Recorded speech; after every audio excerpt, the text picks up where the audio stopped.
Assalamualaikum warahmatullahi wabarakatuh. Salah satu wali Songo, yaitu Sunan Kudus, melarang masyarakat Kudus dan sekitarnya untuk menyembelih sapi saat Hari Raya Idul Adha. Apakah alasannya?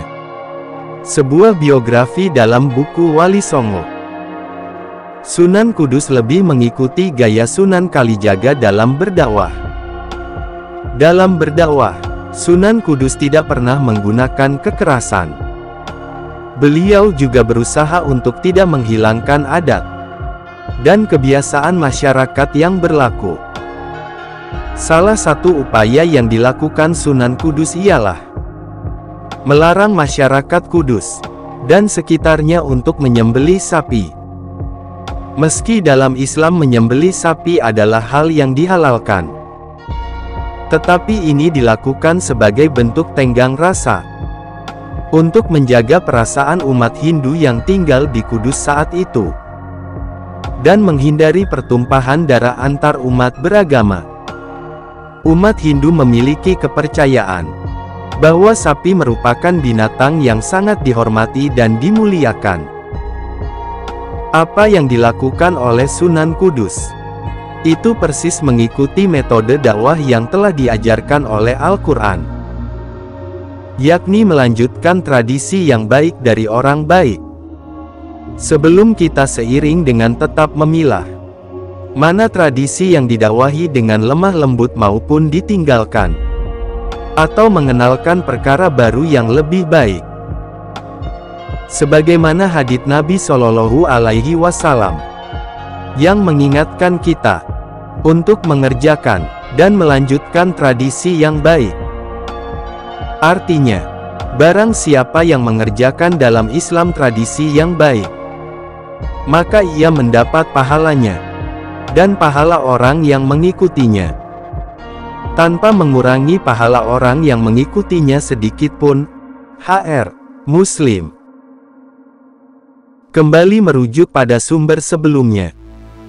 Sebagai gantinya, Sunan Kudus akan menyembelih kerbau pada Hari Raya Idul Adha. Kebiasaan ini kemudian dilanjutkan oleh masyarakat hingga sekarang.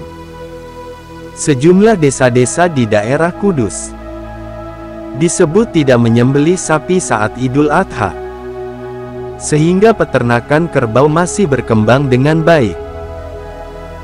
Namun, sejak 1960-an, banyak peternak kerbau mulai menggantinya dengan sapi, karena kerbau membutuhkan pakan lebih banyak dan memerlukan tempat-tempat basah untuk berkubang.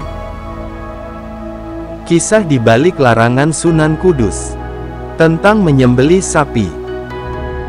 Terkait larangan menyembelih sapi di Kudus, ada kisah menarik dari Sunan Kudus dalam berdakwah kepada umat Hindu pada saat itu.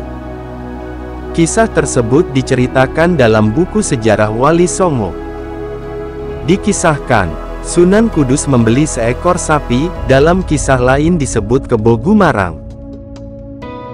Sapi tersebut adalah yang dibawa pedagang-pedagang asing yang mengadakan hubungan jual-beli dengan masyarakat Jawa. Kemudian, Sunan Kudus membawa sapi tersebut ke halamannya lalu mengikatnya. Melihat hal itu, masyarakat Kudus yang saat itu masih didominasi umat Hindu ingin tahu apa yang dilakukan Sunan Kudus tersebut. Mereka pun mendekati tempat sapi tersebut diikat. Sunan Kudus pun mulai menceritakan sebuah kisah kepada masyarakat Kudus. Ketika masih kecil dulu ia pernah diselamatkan oleh seekor sapi. Ia berkata pernah hampir meninggal karena kehausan hingga seekor sapi datang lalu menyusuinya hingga segar lagi. Sebagai bentuk penghormatan kepada hewan yang pernah menyelamatkannya, Sunan Kudus melarang masyarakat Kudus untuk menyakiti sapi. Pesan tersebut juga tidak hanya berlaku untuk sapi tetapi mencakup larangan menyakiti makhluk hidup lain. Wallahu a'lam. Wassalam.